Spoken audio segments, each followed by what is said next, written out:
Warm up ಏಕೆ important? ಇವತ್ತು ನಾವು ಜಿಮ್ಮಲ್ಲಿ ತುಂಬ ಜನ ಇಗ್ನೋರ್ ಮಾಡುವ ಒಂದು ಇಂಪಾರ್ಟೆಂಟ್ ಟಾಪಿಕ್ ಬಗ್ಗೆ ಮಾತಾಡೋಣ. Warm up. ಎಷ್ಟೋ ಜನ ಜಿಮ್ಮಿಗೆ ಬಂದ ತಕ್ಷಣ ಹೆವಿ ವೆಯ್ಟ್ ವರ್ಕೌಟ್ ಸ್ಟಾರ್ಟ್ ಮಾಡ್ತಾರೆ, ಆದರೆ ಇದು ತಪ್ಪು. ವಾರ್ಮ್ ಅಪ್ ಮಾಡಿದರೆ ಬಾಡಿ ವರ್ಕೌಟ್ಗೆ ರೆಡಿ ಆಗುತ್ತೆ.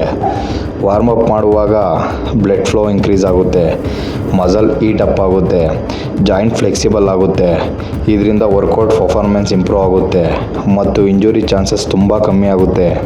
ಉದಾಹರಣೆಗೆ ಚೆಸ್ಟ್ ವರ್ಕೌಟ್ ಮಾಡುವ ಮುಂಚೆ shoulder rotation, arm circle, light push-ups ಮಾಡ್ಬೋದು. ಲೆಗ್ ಡೇ ಮುಂಚೆ ಬಾಡಿ ವೇಟ್ ಸ್ಕ್ವಾಟ್ಸ್ ಮತ್ತು ಲಂಜಸ್ ಮಾಡ್ಬೋದು.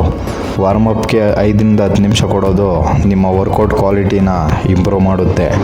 ನೆನಪಿರಲಿ, ವರ್ಕೌಟ್ ಸ್ಟಾರ್ಟ್ ಮಾಡುವ ಮುಂಚೆ ಬಾಡಿ ಪ್ರಿಪೇರ್ ಮಾಡೋದು ತುಂಬ ಮುಖ್ಯ. ವಾರ್ಮ್ ಅಪ್ ಸ್ಕಿಪ್ ಮಾಡಬೇಡಿ.